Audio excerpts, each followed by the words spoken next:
Le monde que nous vivons est un processus de notre pensée, c'est-à-dire de votre cerveau et de nos cerveaux. Et par conséquent, il ne peut être modifié ou avancé sans repenser nos modes de pensée. Au niveau d'ailleurs, la pensée cognitive à caractère anthropologique, culturel et sociétal. Au cœur de l'enjeu, les problématiques éducation. L'éducation est là pour apporter les savoirs, la connaissance, les bagages, de repenser en permanence le monde d'aujourd'hui et de demain.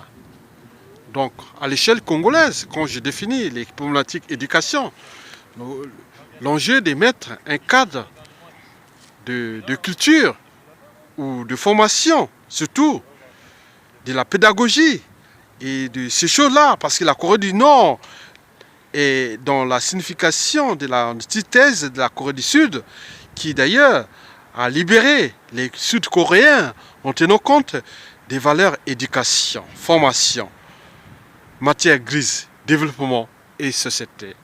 Oui, à l'échelle congolaise, nous pouvons repenser ça. Donc le monde que nous vivons est un processus de notre pensée. Il ne peut être modifié sans repenser les problématiques éducation d'abord. La réforme de l'individu d'abord. Il doit être écouté, protégé et conseillé d'ailleurs. Je dirais même d'abord, l'individu doit être formé dans l'éducation nationale et aussi dans la formation continue pour que nous puissions ensemble avancer le Congo de demain. Le Congo de demain est avec nous. Si nous ne repensons pas les enjeux de l'éducation, du savoir et de la connaissance, nous aurons tout perdu. Tout ce que nous créons comme produits, services, cadre de vie et la signification de notre pensée. Oui, nous devons en permanence repenser les enjeux du savoir, de l'éducation nationale. Donnons un cadre de vie éducationnel à nos enfants, à nos adolescents, à nos élèves, étudiants et chercheurs. Nous pourrons le faire à l'échelle congolaise. Donc nous devons mettre toutes les solutions pour avancer ce cadre de vie-là. Le cadre de vie avancé. Parce que l'enjeu n'est pas de devenir un pays hyper développé. Non, nous voulons être un pays où on vit mieux. Voilà, dans un écosystème déjà qui est naturellement envié par tout le monde entier. Parce que c'est un écosystème comparable ou analogique à celui de l'Amazonie. Nous avons ça. Donc nous avons la biodiversité faunistique et naturelle et qui nous permet de repenser les enjeux de demain en tenant compte de cette éducation, formation, recherche et développement, en tenant compte des enjeux nouveaux qui touchent le biomimétisme, c'est-à-dire l'art de copier la nature pour avancer et comprendre les systèmes innovants qui ont fait de ce monde aujourd'hui, parce que la nature a eu des milliards d'années à se réformer, à innover des systèmes innovants.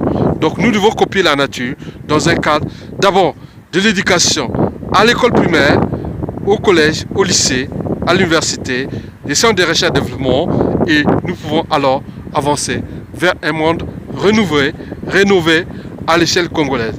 Nous ne tenons plus compte des problématiques endogènes qui sont liées d'ailleurs aux problématiques des tribus, de point. Ce n'est que de la diversion et de l'antithèse même de l'expression de l'esprit humain, c'est-à-dire l'esprit de la société, de la culture et de la civilisation en tenant compte des enjeux de développement nouvel. Nous sommes capables de repenser le Congo de demain. Cela ne dépend que de nous, parce que ce sont les idées qui mènent le monde. Et pour construire un monde nouveau, un monde meilleur, il faut réformer l'individu d'abord. Cela va se passer d'abord au niveau de l'éducation. Parce que l'éducation doit être d'abord un jeu d'enfants dans nos crèches, et aussi une manière de réciter certaines choses qu'on doit leur donner un socle qui va se passer à l'école primaire et puis au collège et aussi arriver à le lycée, à l'université, au centre de recherche, développement. Donc nous devons construire ces infrastructures-là. Nous devons construire un cadre d'infrastructures nouveau qui fera du Congo un pays mais pas développé. Je déteste d'abord le mot développé. Je veux avoir un pays où on vit mieux. C'est tout. Et nous serons alors rentrés dans la signification de l'humanité.